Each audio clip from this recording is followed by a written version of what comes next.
বিএনপির আগামী দিনের নীতি কর্মসংস্থান সৃষ্টি আর নিরাপদ কর্ম পরিবেশ নিশ্চিত করার রাজনীতি। সকল ছাত্র ছাত্রীকেই কোনো একটি রাজনৈতিক সংগঠনের সদস্য হতে হবে, এটি কোনো জরুরি বিষয় নয়।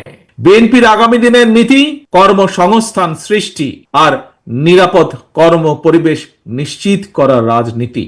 আজকের এই জনসংখ্যাকে জনসম্পদে রূপান্তরিত করার রাজনীতি, মানবিক মূল্যবোধে উজ্জীবিত কর্মমুখী শিক্ষা, কারিকুলাম প্রণয়ন এবং বাস্তবায়নের রাজনীতি।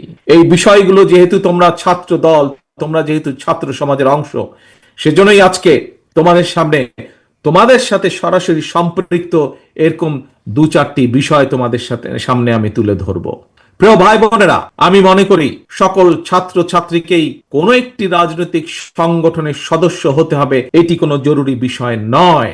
তবে প্রত্যেক শিক্ষার্থীকে যার যার অঙ্গনে সফল হওয়ার জন্য নিজেদেরকে যোগ্যতম হিসাবে গড়ে তোলার প্রচেষ্টা থাকা সবচাইতে বেশি জরুরি।